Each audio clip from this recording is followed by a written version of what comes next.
လမ်းလျှောက်ပြင်ခဏထွက်မလို့ I'm going out for a walk I'm going out for a walk ငါသွားလေမလို့ I'm going out I'm going out သူအပြင်ထွက်သွားတယ် she went out she went out မင်းဒီနေ့သွားလေလိုက်သေးလား Did you go out today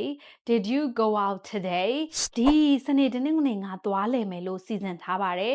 I'm planning to go out this weekend I'm planning to go out this weekend ဟုတ်ပြီနော် go out ဆိုတာ၃နေရာမှာပြောလို့ရတယ်ပထမတစ်ခုကလမ်းလျှောက်သွားမလို့ဆိုရင်လည်း go out ကိုပြောလို့ရသလိုတနေရာသွားလေတယ်ဆိုလို့ရှင်လည်း go out ပဲသူအပြင်ထွက်သွားတယ်လို့ပြောတဲ့ခါမှာလည်း go out ကိုသုံးလို့ရတယ် verb to အနေနဲ့ went out ဖြစ်သွားတယ်ပေါ့နော်ဆိုမိတ်ဆွေတို့ကဒီဟာလေးစိတ်ဝင်စားတယ်ဒီလိုမျိုးဗီဒီယိုလေးကိုနောက်ထပ်ကြည့်ချင်တယ်ဆိုရင်တော့အခုဒီဗီဒီယိုရဲ့ comment မှာ yes yes yes လို့ရေးပေးပါနောက်ထပ်ဗီဒီယိုအများကြီးနဲ့ချက်ပြန်လဲပြီးတော့ကြိုဆိုလိုက်ပါမယ်သင်တန်းလေးတွေတက်ချင်တဲ့ basic English ကိုစိတ်ဝင်စားတယ်တက်ချင်တယ်ဆိုလို့ရှင်တော့မေလ1ရက်နေ့ကနေသင်တန်းလေးတွေစက်တိုက်ဖွင့်တော့မှာဖြစ်ပါတယ်တော်တော်လေးကြိုတင်အပ်နေကြပါပြီမိတ်ဆွေတို့လည်းလက်မလွတ်သွားအောင်ကြိုတင်အပ်နိုင်လို့ရပါပြီ Thanks so much see you on my next videos